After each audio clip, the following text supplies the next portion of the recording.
कुछ महीने पहले वरिष्ठ वकील और सुप्रीम कोर्ट बार एसोसिएशन के पूर्व अध्यक्ष दुष्यंत दवे ने न्यायपालिका पर गंभीर सवाल उठाया था। उन्होंने आरोप लगाया था कि अब न्यायपालिका में भी सरकार समर्थक जजों की संख्या बढ़ रही है।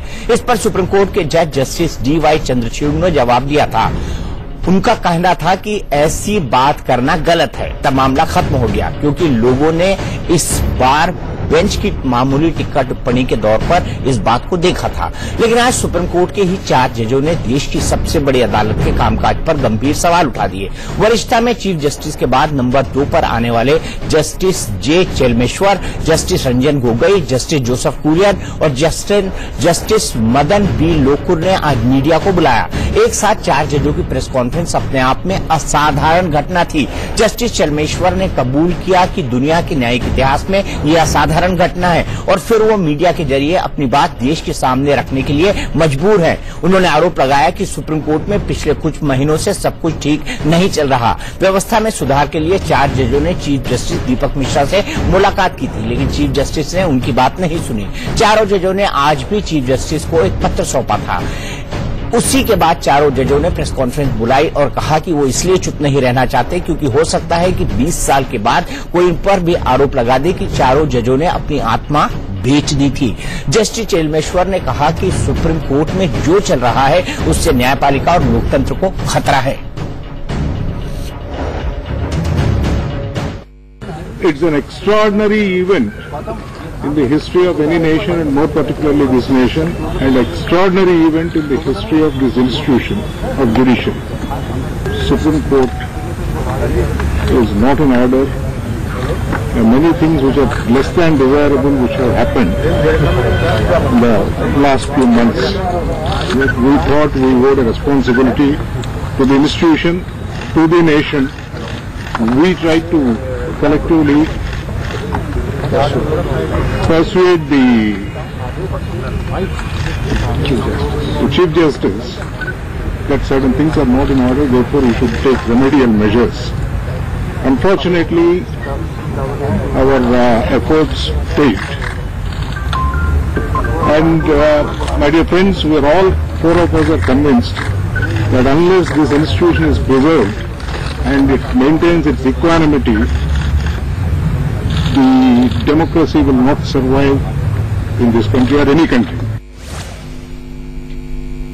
4 जजों की इस असाधारण प्रेस कॉन्फ्रेंस को चीफ जस्टिस के खिलाफ खुली बगावत के तौर पर देखा जा रहा है। जिन 4 जजों ने प्रेस कॉन्फ्रेंस की उनमें जस्टिस रंजन गोगोई वरिष्ठता के आधार पर इस साल अक्टूबर में चीफ जस्टिस बनने वाले हैं। जस्टिस चेलमेश्वर ने चीफ जस्टिस के खिलाफ कार्रवाई के बारे में पूछने पर इतना ही कहा कि इसका फैसला देश की जनता को करना है। न्यायपालिका में आए इस भूकंप के बाद सरकार भी सख्ती में है। अगर इस तरह से चीफ जस्टिस अपनी पावर का दुरुपयोग कर रहे हैं और पर्टिकुलरली बहुत इम्पोर्टेंट केसेस जिसका कि बहुत दूरगामी परिणाम होगा हमारे गणतंत्र के ऊपर, उनको सीनियर जजेस के पास भेजने के बजाय किसी रैशनल के तहत भेजने के बजाय आर्बिट्ररली को जूनियर जजेस के सामने भेज के उसका अंत कराना चाहते हैं, तो ये तो हमारे देश के लिए बहुत ही खतरनाक है। सर्वोच्च न्यायालय के सबसे सीनियर जजेस ने देश के प्रति अपनी ड्यूटी निभाई है, ये जाहिर करके कि सुप्रीम कोर्ट में सब कुछ ठीक नहीं है। और दूसरी ओर मैं समझता हूं कि कहीं ना कहीं जो सिस्टम गड़बड़ा गया है उसको फिर पटरी पर लाने की सख्त जरूरत है। कि ये बुद्धिजीवी हैं, ये ज्ञानी हैं, ये अपने के लिए नहीं कर रहे हैं, और तो इसीलिए जब उन्होंने ऐसी बात प्रेस कॉन्फ्रेंस बुला के कह दिए तो इस पर समाधान निकालनी चाहिए। और क्योंकि चीफ जस्टिस और इनके बीच में कुछ सुलह नहीं हो सकी आपस में बैठकर, तो मैं समझता हूं कि आज एक ही बाकी है और प्रधानमंत्री वो अपनी सेवा का प्रस्तुत करें। आज भारतीय न्याय व्यवस्था और भारतीय लोकशाही के लिए ये बहुत बड़ा काला दिन मैं मानता हूं, क्योंकि मुझे डर इस बात का है कि आज की प्रेस कॉन्फ्रेंस से सबऑर्डिनेट जुडिशरी के लिए एक बैड प्रेसिडेंट नहीं बनना चाहिए। तो इसी असाधारण मुद्दे पर बात करने के लिए हमारे साथ खास मेहमानों का एक पैनल है। मेरे साथ सीपी कुलश्रेष्ठ साहब है जो कि रिटायर्ड जस्टिस है ग्वालियर हाईकोर्ट के, ओबी पर मौजूद है मेरे साथ ग्वालियर से। मेरे साथ मेरी सहयोगी और एडिटर न्यूज आंचल आनंद मौजूद है जो कि 2 दशकों से सुप्रीम कोर्ट की पत्रकारिता कर रही हैं और साथ ही साथ खुद ही लॉ वकील के तौर पर वो प्रैक्टिस कर सकती है। उन्होंने पोस्ट ग्रेजुएशन किया है कानून के ऊपर। साथ ही साथ संदीप दुबे जी हैं जो कि एडवोकेट है, जाने माने एडवोकेट है। और सवाल अब ये उठता है जो उज्ज्वल निकम ने उठाया, पहले मैं यहीं से शुरू करता हूं आंचल, इससे लोअर जुडिशरी में क्या संकेत जाएगा? पहली बात, लोग इस पर भरोसा नहीं करेंगे कि जुडिशरी जो फैसला दे रहा है वो सही है, या हर फैसला डाउट में आ जाएगा? और लोअर जुडिशरी पर इसका क्या असर पड़ेगा, देश पर इसका क्या असर पड़ेगा? पर मैं इस बात से एग्री करती हूँ लोगों जुडिशरी में क्या फर्क पड़ेगा, क्योंकि अगर बीमारी कहीं पर है और अगर सुप्रीम कोर्ट के 4 वरिष्ठ जज देश के इतिहास में पहली बार जनता के सामने आके मामले को जनता की अदालत में ले जाकर ये कह रहे हैं कि सब कुछ नहीं है, तो बीमारी का इलाज होना। चलिए, बीमारी का इलाज खत्म किया जाना चाहिए। आंचल मैं आपके पास आऊंगा, आपका फ्री फ्रेज हो रहा है, कुछ टेक्निकल दिक्कत है, हम फिर से आपके पास आएंगे। लेकिन जस्टिस कुलश्रेष्ठ, मैं आपसे जानना चाहूंगा, ये बहुत ही असाधारण घटना है, इसको जस्टिस चेलमेश्वर ने खुद माना। क्या आपको लगता है कि रिफ्ट इतनी बढ़ गई है और इस तरह के डिस्प्यूट सुप्रीम कोर्ट में जजों के बीच हो रहे हैं जो देश के सामने बहुत खतरनाक स्थिति पैदा करते हैं? आपकी दृष्टि में ये स्थिति कितनी खतरनाक है? मैं सबसे पहले क्षमा चाहते हुए ये कहूंगा कि मैं सेशन जज से रिटायर हुआ हूं। अच्छा, माफ कीजिएगा चेयरमैन, माफ कीजिएगा, और जुडिशियल इंक्वायरी कमीशन। लेकिन आपने जो प्रश्न उठाया है वो बिल्कुल सही है।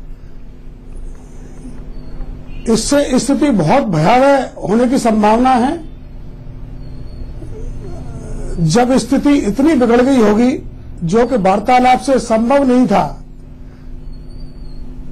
थी, तब ऐसी स्थिति पैदा हुई है। न्यायाधीश के पास सिवाय मीडिया को कॉल करने के दूसरा विकल्प नहीं रहा। और ये स्थिति छोटे स्टेट्स में भी है, जैसे मध्य प्रदेश में ही एक जज ने ट्रांसफर पॉलिसी को चैलेंज किया। नहीं, आप लगातार बोल सकते हैं सर, आपको रुकने की कोई जरूरत नहीं। क्या आपको टॉकबैक पर ऑडियो वापस सुनाई दे रहा है आपके कान में? हाँ जी, मैं फिर से करता हूं आपसे। आंचल हमारे साथ फिर जुड़ चुकी हैं। आंचल, कितना खतरनाक है ये देश की क्रेडिबल न्याय व्यवस्था के लिए, क्योंकि आखिरी दरवाजा उम्मीद का आज भी आम जनता कोर्ट को मानती है।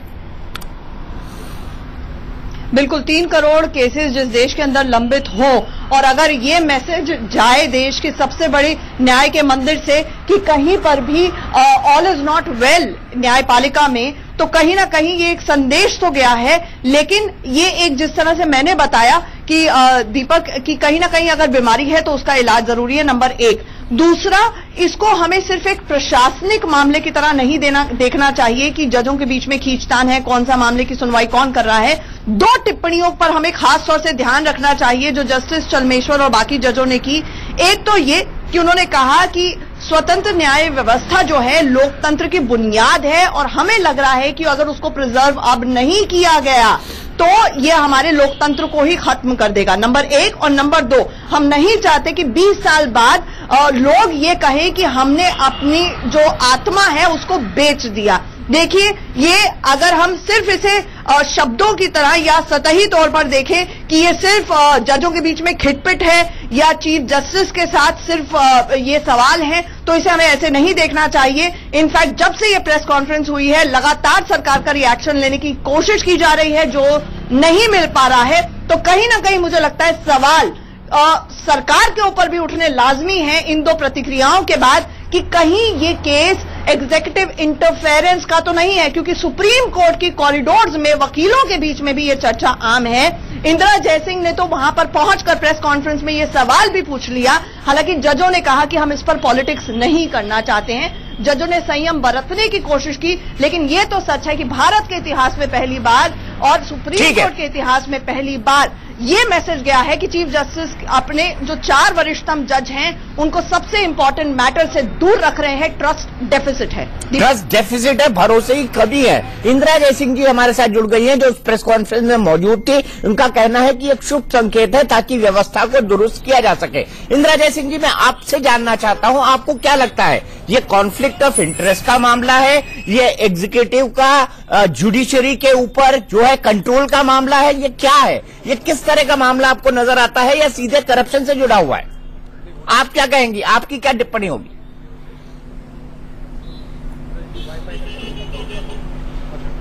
सबसे पहले तो मैं कहूंगी कि जो 4 जजेस ने आज प्रेस कॉन्फ्रेंस की बहुत अच्छा किया। इस देश को समझाने की कोशिश की है कि जो चल रहा है सुप्रीम कोर्ट में, कॉलेजियम में, वो सही नहीं है, उनसे सलाह नहीं की जाती है, और जो केसेस असाइन किए जाते हैं वो एकदम आर्बिट्ररीली असाइन किए जाते हैं। तो सबसे पहले तो ये बात जानना जरूरी है। मैं मानती हूँ कि इस मौके पे चीफ जस्टिस को भी अपना स्टेटमेंट देना पड़ेगा, बताना पड़ेगा कि इस बात में कितनी सच्चाई है और क्यों उन्होंने किस तरह से असाइनमेंट्स किए हैं। मैं मानती हूँ कि ये उनका अधिकार है, लेकिन अधिकार भी एक डेमोक्रेटिक तरीके से एक्सरसाइज किया जाता है। कोई ऐसे आर्बिट्ररी एक्सरसाइज ऑफ पावर कोई नहीं मानने को तैयार है। ठीक है, आप मानती हैं, मैं भी आपसे एग्री करता हूं कि किसी आदमी को अपने ताकत का दुरुपयोग नहीं करना चाहिए। जिस शब्द की तरफ रेफर करने की कोशिश की है सभी न्यायाधीशों ने, लेकिन इंदिरा जयसिंह जी, क्या इसको इतना ओपन फोरम में लाना जरूरी था? क्या इसको जनता के सामने, मतलब ये कह देना, ऑलमोस्ट ये कह देना, शब्दों में नहीं लेकिन ये संकेत दे देना कि अब जनता फैसला करे, यानी चीफ जस्टिस पर महाभियोग चलाया जाए या नहीं, इस पर जनता फैसला करे, ये सुप्रीम कोर्ट के 4 वरिष्ठतम जज कह रहे हैं, तो हमारी जुडिशरी अब किस चौराहे पर खड़ी है?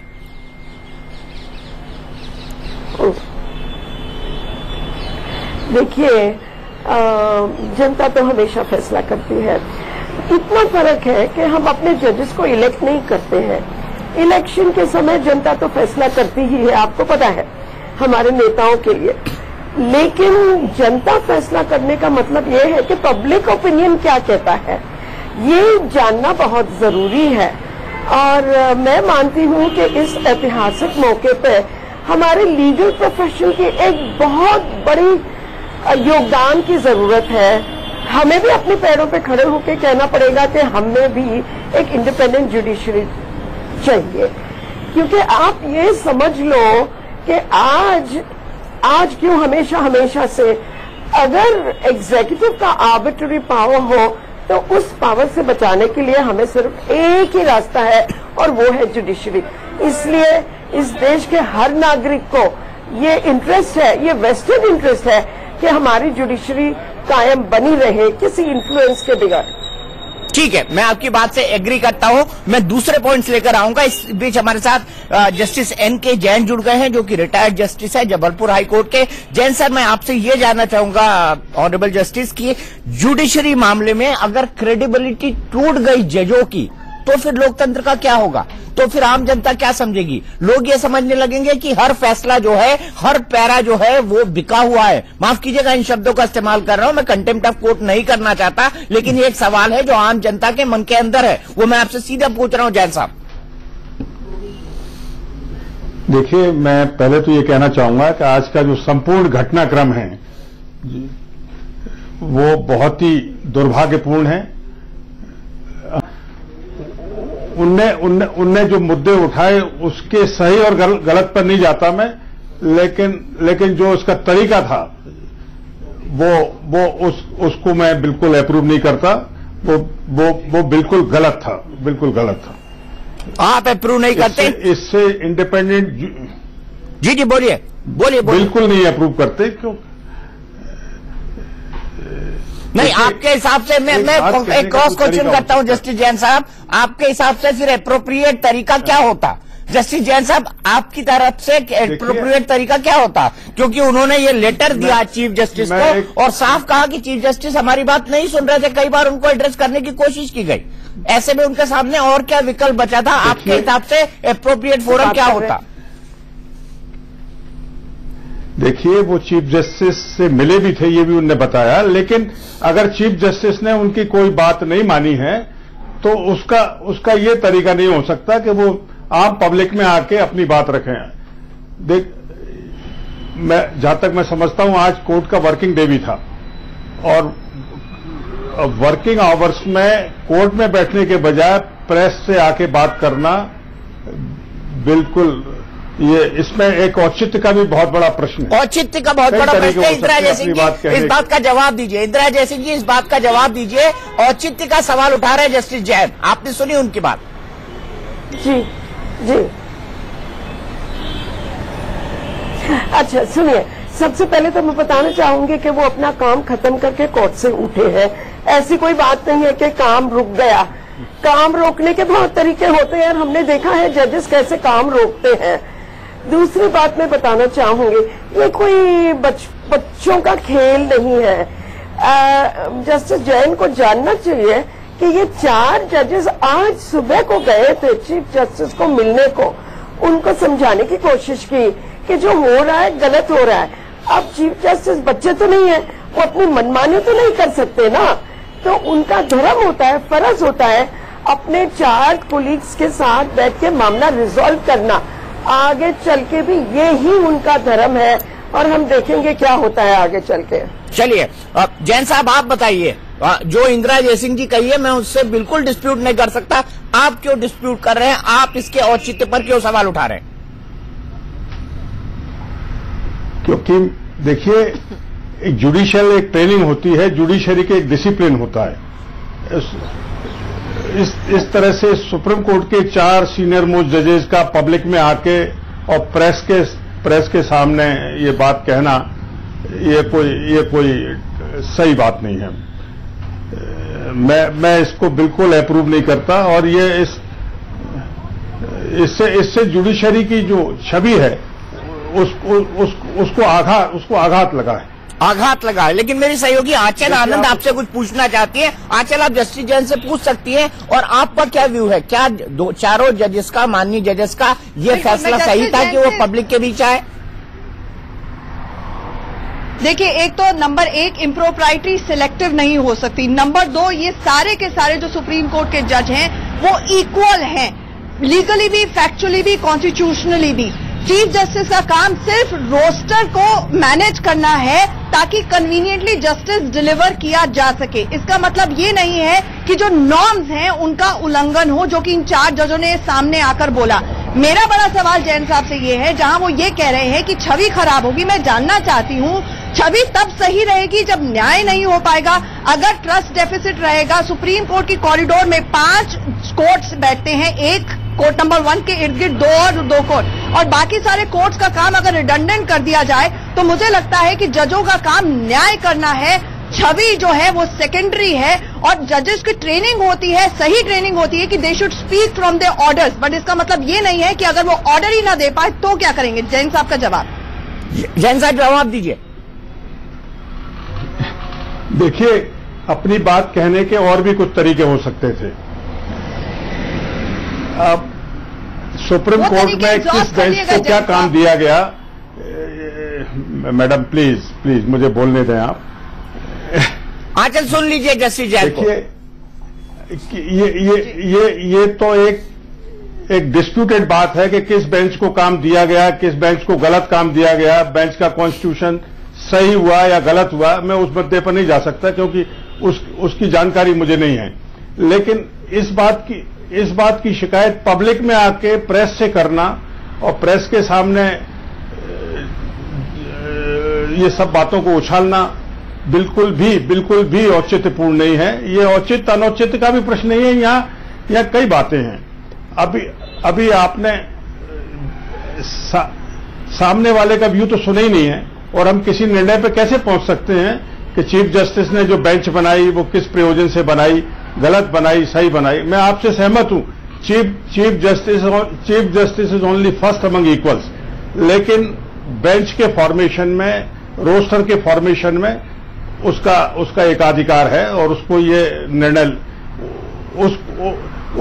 उसको बार के लेवल पे बार काउंसिल ऑफ इंडिया या या सुप्रीम कोर्ट बार उसको इन बातों को उठा सकती थी,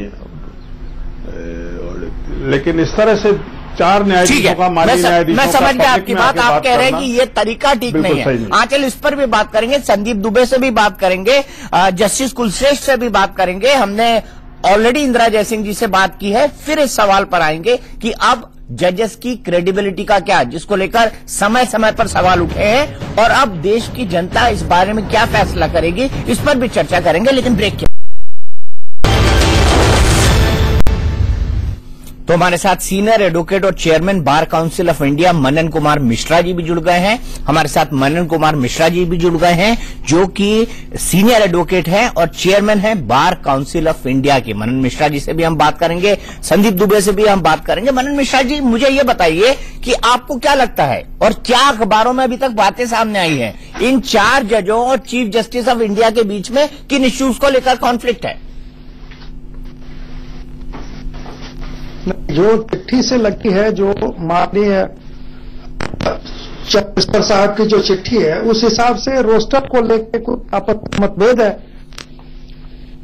तो अगर रोस्टर को लेकर मतभेद है तो मुझे लगता है कि ये चारों स्पीकर जजेस किया जा सकता है, क्योंकि ऐसी बात नहीं है कि हम खुद कह रहे हैं।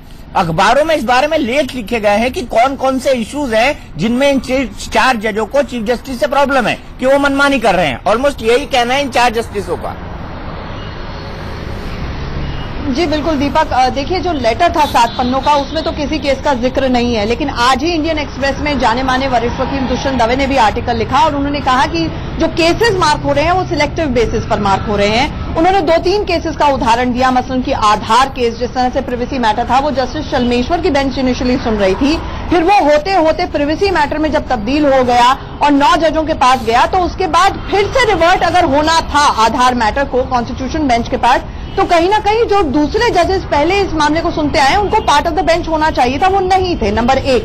नंबर 2, आपको याद होगा एडिशनल डायरेक्टर हाल फिलहाल में राकेश अस्थाना, जिनकी नियुक्ति को सुप्रीम कोर्ट ने बिल्कुल सही ठहराया, उस मामले को भी उदाहरण दिया हुआ है जस्टिस दवे ने, और माफ कीजिएगा दुष्यंत दवे ने। उन्होंने ये कहने की कोशिश की है कि देखिए ये मामला भी जस्टिस रंजन गोगोई सुन रहे थे और उनके पास जाना चाहिए दीपक। लेकिन सवाल यहाँ पर यह खड़ा होता है कि ये जो केसेस है, देखिए कोई भी मोटिव इंप्यूट नहीं कर सकता है जुडिशरी को कि किन मामलों में कौन सुन रहा है या कैसे उसमें न्याय कर रहा है, क्या फैसला आ रहा है। लेकिन सवाल ये खड़ा होता है कि गवर्नमेंट सबसे बड़ी लिटिगेटर होती है।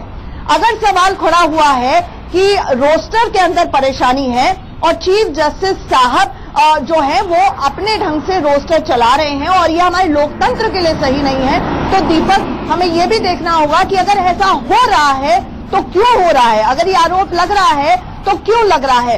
क्या ये सिर्फ चीफ जस्टिस का फैसला भर है इसलिए मान लिया जाए, या इसके पीछे की वजह क्या है, जो मुझे लगता है कि हम ऐसी टेरिटरी में चले जाएंगे जो कंटेम्प्चुअस भी हो सकती है। इसलिए हम यही चाहते हैं, और सुप्रीम कोर्ट में भी जितने वकीलों से मेरी बात हुई है कि गेंद अब चीफ जस्टिस के पाले में है, उनको बाहर आकर एक स्पष्टीकरण जरूर देना चाहिए। दीपक, चीफ जस्टिस, क्या संदीप आपको लगता है चीफ जस्टिस जिस तरह से बेफिक्र रहकर आज पूरे दिन सुनवाई करते रहे, वो क्या संकेत देता है? क्या चीफ जस्टिस को नहीं लगा होगा कि उनके सामने इतनी बड़ी चुनौती उनके 4 बड़े सहयोगियों ने पैदा कर दी है? देखिए, मुझे एक विषय पे बहुत गंभीर तौर से टिप्पणी करनी है। जो लोग इसके पक्ष में बोल रहे हैं या विपक्ष में बोल रहे हैं, हमारी न्यायपालिका इंडिपेंडेंट है, जुडिशरी इंडिपेंडेंट है, और जब जुडिशरी इंडिपेंडेंट है, जैसे सरकार ने कोई हस्तक्षेप नहीं करी, कहा कि भाई जुडिशरी अपने हिसाब से इस चीज को टेकल करे, तो हम लोग को एक विषय तो समझना चाहिए कि जजेस और के बीच हम एक लॉ स्टूडेंट थे, फिर हमारा रोल मॉडल ये लोग थे, इनको देखते हुए हम लोगों ने प्रोफेशन में हम आज आए हैं, आगे बढ़ रहे हैं। तो ये जो काम करते हैं, इनसे हम नहीं पूरा देश प्रभावित होता, और आज जो विषय हुआ है वो पूरा विश्व कहीं ना कहीं प्रभावित हुआ है कि भारत की जुडिशरी की तरफ लोग देखेंगे कि हो क्या रहा है, और इसमें हमारे जो लॉयर हैं, फर्निटी के लोग हैं, कोई पक्ष बन गया है, कोई विपक्ष बन गया, इससे इस समाज को और देश को बहुत ज्यादा नुकसान है। दूसरी बात, मुख्य न्यायाधीश ने अपना काम किया, अगर वो काम कर रहे हैं तो उनको करने देना है, लेकिन एक टॉकिंग टर्म भी हमें डेवलप करना चाहिए। और एक और हमें समझना चाहिए कि अगर हमारे यहाँ जो कॉन्स्टिट्यूशनल एड है, संविधान है, वो राष्ट्रपति में निहित है, तो हमारे पास अभी है, समय था, अगर चीफ जस्टिस नहीं सुन रहे हैं तो उस विषय को हम राष्ट्रपति तक भी ले जाएं। लेकिन ठीक है, हम इसके पक्ष और विपक्ष में नहीं पड़ते हैं। हमें सिर्फ इतना सोचना चाहिए कि हम ऐसा कोई काम ना करें कि जिस इंस्टीट्यूशन में बैठे हुए हैं, जिस डाल पे बैठे हुए हैं, उस डाल को हम में से किसी को काटने का अधिकार नहीं है। और मैं इसके लिए सबसे बड़ा साधुवाद दूंगा प्रधानमंत्री जी को कि प्रधानमंत्री जी ने इस व्यवस्था को व्यवस्था को सुदृढ़ करके कोई इंटरफेरेंस नहीं करी। इंडिपेंडेंट जुडिशरी है, उन्होंने कहा कि भाई संदीप जो केसेस रेफर हुए हैं और जिन केसेस पर चर्चा चल रही है सुप्रीम कोर्ट के कॉरिडोर में, वो कौन से हैं? आप पॉलिटिकल बात न करें यहाँ पर, बेहतर होगा, वरना मुझे फिर दूसरी टिप्पणी करनी पड़ेगी आपके बारे में। मुझे मनन कुमार मिश्रा जी के पास अधिकार है, मनन कुमार मिश्रा जी के पास चलना चाहिए। मनन जी, क्या आपको नहीं लगता कि इन चारों सुप्रीम कोर्ट के सिटिंग जजों को अगर कोई डिस्प्यूट इस तरह का बन रहा था तो प्रेसिडेंट के पास जाना चाहिए था? अब प्रेसिडेंट के पास जाना भी कोई उससे समाधान नहीं निकलता, क्योंकि हमारी जुडिशरी इंडिपेंडेंट है और सुप्रीम कोर्ट एक अपने आप में एक सबसे बड़ी संस्था है अपने जुडिशरी की। तो ऐसे में प्रेसिडेंट ऑफ इंडिया के पास भी जाने से हमको नहीं लगता कि प्रेसिडेंट ऑफ इंडिया जितने सुलझे हुए आदमी हैं वो उसमें इंटरफियर करते। ये आपस में ही इन लोगों को इस मसले का हल निकालना पड़ेगा। सारे ऑनरेबल जजेज को मिल बैठ के इस पर कोई न कोई रूल बनाना होगा या कोई एक इसका समाधान निकालना पड़ेगा। उसके अलावा दूसरा कोई विकल्प इनके पास नहीं है। सबको मिल बैठकर निकालना होगा। जस्टिस जैन भी इसी बात के फेवर में थे। और जस्टिस कुलश्रेष्ठ, मुझे आप बताइए कि क्या आप इस बात के फेवर में कि मिल बैठकर निकालना होगा? क्योंकि मुझे लगता है कि मिलने बैठने की गुंजाइश अब है कहां? क्या आपको लगता है जस्टिस कुलश्रेष्ठ की मिलने बैठने की गुंजाइश है? नहीं, मिलने बैठने की गुंजाइश होती तो आज का ये ऐसा दिन ही नहीं आता। आज अब तो ऐसा कोई सुप्रीम कोर्ट को प्रावधान करना चाहिए कि जहां निष्पक्ष काम नहीं हो रहा है या अन्याय हो रहा है या किसी को लगता है अन्याय हो रहा है तो उसके खिलाफ तत्काल निर्णय लिया जा सके। क्योंकि ऐसे निर्णयों के खिलाफ न तो सरकार कुछ करेगी, न माननीय राष्ट्रपति कुछ कर पाएंगे। अगर ऐसे फिर तो आपको सुप्रीम कोर्ट से बड़ी एक सुप्रीम कोर्ट बनानी पड़ेगी। आप उस कोर्ट का क्या करेंगे? उस पर भी आरोप लगने लगेंगे। यहाँ तो ये है कि सर कुलश्रेष्ठ जी, मैं सिर्फ आपसे ये कहना चाहता हूँ कि कहा जाता है, पुरानी कहावत है, एक मछली सारे तालाब को गंदा करती है, पर यहाँ तो मैं देख रहा हूँ कि पूरा तालाब ही गंदा है। लोग एक दूसरे पर आरोप लगा रहे हैं और वो लोग आरोप लगा रहे हैं जो इस देश के संविधान को जज करते हैं, जो इस देश के संविधान को जज करते हैं कि ये सही हुआ है या नहीं है। पार्लियामेंट के फैसलों को जज करते हैं। नहीं, मेरा कहना है सुप्रीम कोर्ट में ही ऐसी कमेटी होना चाहिए। किसी को ये अधिकार नहीं है कि इनजस्टिस कर सके कोई भी, भले सीजेआई हो या कोई छोटा जज हो, वो तत्काल जा सके। जैसे इसमें निर्णय हो जाता है कि वो फला बेंच सुनवाई कर रही है तो वो सुनवाई कर चुकी होगी कल तक। फला कॉलेज में जजों को नियुक्त करना है तो विदिन ए मंथ नियुक्त हो जाएंगे। न सरकार कुछ कर पाएगी, न राष्ट्रपति महोदय कुछ कर पाएंगे। तो वो फैसला तो पक्षपातपूर्ण अमल हो ही जाएगा ना। उसके लिए क्या विकल्प हो सकता है? उसके लिए विकल्प यही है कि सुप्रीम कोर्ट में ही एक कमेटी बने, वो तत्काल ऐसे निर्णयों को सुने। ऐसे नहीं, फिर मैं आपसे क्रॉस क्वेश्चन, संदीप मैं आपसे सवाल लेता हूं, फिर मनन कुमार मिश्रा से लूंगा। चलिए मान लीजिए एक कमेटी बना दी, उस कमेटी की ट्रांसपेरेंसी और उस कमेटी की रिस्पेक्टेबिलिटी क्या होगी, ये मुझे बताइए। देखिए, जब जजों के ऊपर ही डाउट है तो वही जजेस के मिलकर एक फैसले को निपटा देंगे या उस पर जस्टिस करा देंगे, इसकी गारंटी कौन देगा? देखिए, विषय ये है कि आप एक टीम वर्क की तरह काम करते हैं। जब टीम वर्क में कुछ लोग हो सकता है आपके फैसले से नाराज हों और कुछ लोग सहमति भी रखते हो, ठीक है। इसका ये मतलब नहीं कि आज देश को जो बुरा लग रहा है, आम लोगों को बुरा लग रहा है, वो यही लग रहा है कि बैठ के बात होनी चाहिए थी, समाधान बैठ के निकालना चाहिए। पर वो कह रहे हैं कि बैठ के समाधान सुनने को राजी नहीं है। वो कह रहे हैं कि justice Deepak Mishra, honourable chief justice of India के पास हम गए, उनको लेटर दिया, उनको कई बार समझाया, लेकिन वो हमारी बात सुनने को राजी नहीं है। तो हम जनता की अदालत में आए हैं। अब इनको कैसे गलत ठहराएंगे? मतलब ये सबसे बड़ी बात है कि आप अपनी जुडिशरी को, अपनी न्यायपालिका को, जो देश की सबसे सर्वोच्च संस्था है, उसको राजनीति का अखाड़ा नहीं बना सकते कि क्या हो रहा है क्या नहीं हो रहा, क्योंकि दोनों पक्ष के बीच की क्या वार्ता है वो हमें नहीं पता। विषय तो सिर्फ ये है कि इस तरह की विषय बाहर कैसे आ गई, और ये आज ही से नहीं, आजादी के बाद ये चीजें चल रही होंगी। आज अचानक ये निर्णय और फैसला आया है, इस फैसले को लेकर कि इस इंस्टीट्यूशन की गौरव गरिमा बनाने की जिम्मेदारी हम एक दूसरे की टांग खींचना ये राजनीतिज्ञों की आदत थी। अब एक दूसरे की टांग खींचना एक्सटेंड करती जा रही है। वो डॉक्टरों में गई, वो इंजीनियरों में गई, वो वकीलों में गई, और अब वो जुडिशरी में भी चली गई। ये तो वो एक वायरस है, ये एक वायरस है जो नेतागिरी से डेवलप हुआ था और जुडिशरी तक ट्रेवल करके आया है। अब आप इसकी, मैं यही बात क्रेडिबिलिटी सोच, जो लोग इसके पक्ष में हैं और जो लोग इसके विपक्ष में हैं, वो ना देश के चिंतक है, ना इस संस्था के चिंतक है, और ना संस्था के शुभ चिंतक है। वो सिर्फ और सिर्फ इस संस्था की हानि पहुंचा रहे हैं और अपने राष्ट्र को। मनन जी, आप बताइए, आप क्या कहेंगे? क्या जो वायरस पूरे देश में फैला हुआ था, क्रेडिबिलिटी क्राइसिस का, वो आज सुप्रीम कोर्ट में पहुंच गया है? मैं बता रहा हूं, मेरे सामने वो चिट्ठी है जो ऑनरेबल चलमेश्वर साहब और बाकी जजेज ने दिया है। उसका जो कंक्लूडिंग पोर्शन है वो 2 लाइन आपको बता रहा हूं। मैं कह रहा हूं कि वो मिल बैठ के करेंगे, ये उन्होंने भी कहा है। देखिए लेटर का लाइन है, honourable chief justice of India is bound to rectify this situation and take appropriate remedial measures after a full discussion with other members of the collegium and at a later state if required with other honorable judges of this court। तो ये हमारे honourable senior जजेज का भी यही opinion है। अपने letter में वो भी कह रहे हैं कि हमसे बात करें और इसके बाद अगर आवश्यकता है तो बाकी जजेज से बात करके इसका कोई ना कोई रेमेडी निकालें, कोई समाधान निकालें। तो इसमें कोई स्कोप ही नहीं है कि इस मामले को हम फिर बाहर करें और ये करें। हमारे ऑनरेबल जजेज जो 4 हैं उनके लेटर में कहा गया है कि वो मिश्रा जी, मुझे ये बात बता दीजिए, अगर मिल बैठकर ही सुलझाना था तो पब्लिक के सामने इतना बड़ा सब कुछ करने की क्या जरूरत थी? पब्लिक के सामने आने की क्या जरूरत थी? आपस में मिलते बैठते सुलझा देते। आज तो आपने जुडिशरी की व्यवस्था पर सवाल उठा दिया है। आज तक जुडिशरी के विषय में गुपचुप चर्चा होती थी कि क्या इसमें फेवरिंग होती है, क्या इसमें लॉबिंग होती है, क्या जजमेंट्स को प्रभावित किया जाता है, क्या जजमेंट्स का ऐसा होता है। लेकिन मोटे तौर पर जुडिशरी पर लोगों को विश्वास था। आज विश्वास अगर टूटेगा तो कुछ लोगों के कारण होगा जो हाई पोस्ट पर हैं। नहीं, आप सही कह रहे हैं, आप कह रहे हैं जो वो सही है। जुडिशरी को आज के इस कदम से काफी धक्का जरूर लगा है और ये काफी दुर्भाग्यपूर्ण है। लेकिन मैं ये समझ रहा हूं, उस चिट्ठी में भी उन लोगों ने कहा है आपस में बैठेंगे लोग। अगर honourable chief justice of India को उन्होंने कहा है कि वो मिल बैठ के बात करें, जरूरत हो तो सारे ऑनरेबल जजेस को बैठा के बात करके कोई इसका रेमेडी जो है समाधान उसका निकाले। मैं समझता हूं कि 2-3 दिन के अंदर बार भी इसमें इंटरफियर करेगा और इसका समाधान लोग निकालेंगे।